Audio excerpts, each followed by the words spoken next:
This is TWiT. Facebook is apparently testing keeping publishers' articles out of the stream unless they pay for it. This is not in the U.S. yet. It's in 6 countries. They're taking publishing content from publishers and businesses out of the news feed. Those posts will exist in the Explore feed unless the publisher pays for placement in the news feed. Right. So remember when Facebook was a place to find publish your newspaper from your friends, news from your friends and family and stuff like that. And then it became a place for Washington Post and Wall Street Journal put articles and look at the this is a tweet from somebody. But he's talking about a drop in organic reach. Pages have 4 times less interactions in countries where the feed has been modified. Wow. You just could see the drop, right? So that means the people using Facebook there see more of the people friends and family actually know. Yeah, exactly.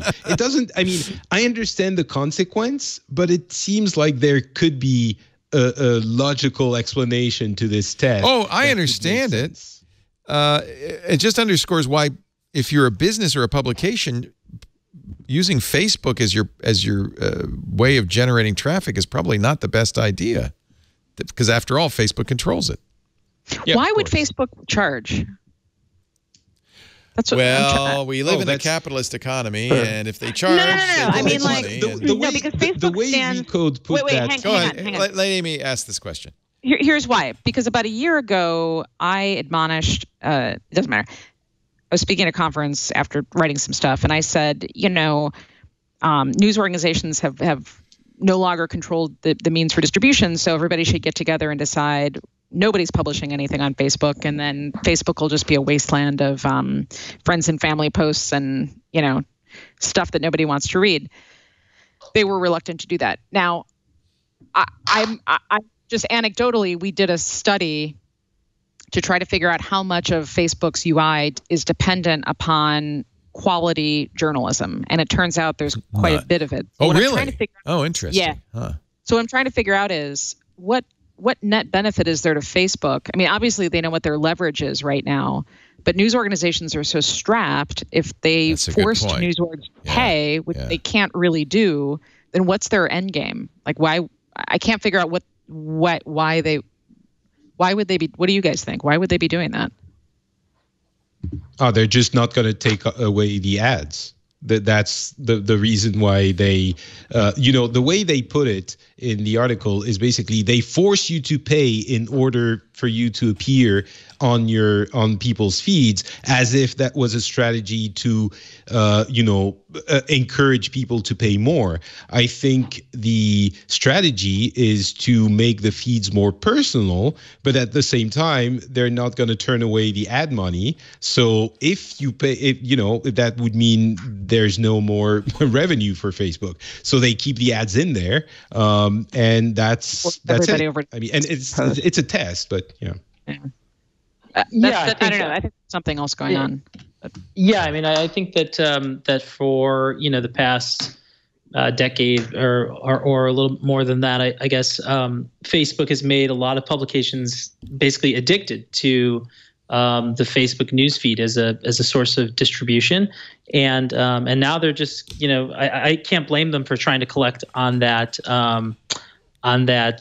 addiction, right? Because this is a necessity for actually a lot of the largest publishers in the U.S., probably even in the world, and so it's really easy for Facebook to basically just flip a switch and ultimately hurt the bottom line for these companies. And so already a lot of the biggest publishers in New York, let's say, are spending thousands of dollars on Facebook to promote certain stories and to promote certain social media campaigns on a monthly basis. I think it's safe to say. And so, I would just see this as Facebook sort of, I think that of course they're looking to charge publishers for distribution, because this is one of the biggest use cases for the network right now. People are publishing less original content, and therefore Facebook's relying on publishers for a lot of that content. And one way that you can, quickly increase revenue is by making those publishers pay to have their content seen, because a lot of them already are doing a version of that, which is paying, a smaller amount to have certain stories promoted and boosted a little bit. And so, this is it's the same model, but just applied in a different way, in my opinion. Matthew Inman, the cartoonist at the Oatmeal, has a very trenchant point to make. He published a cartoon reaching people on the internet how it used to be. Come on over, I've got some neat stuff here at my website. What happened? Well, Facebook. Actually, follow me over there. It'll be easier for us to reach each other where we're at now. Hey, I made some new stuff. Can you show it to my followers? Facebook's closed the door and says, boost this post. The irony is he posted that cartoon on Facebook, and then Facebook said, get more likes, comments, and shares. This post is performing better than 95% of the other posts on your page. Boost this post for $2,000 to reach up to 490,000 people. I get those all the time. I get them all the time, too. It's kind of ironic. I love it. Hey. I do want to entertain the possibility that this is to address the issue of viral political fake news. It could be, and it is, and it is a small test in 6 countries. It's not an international. Yeah, but it's also important to remember that all tests begin as small tests on Facebook. Yes. But a small test on Facebook can actually mean tens of thousands and potentially millions of you bet people.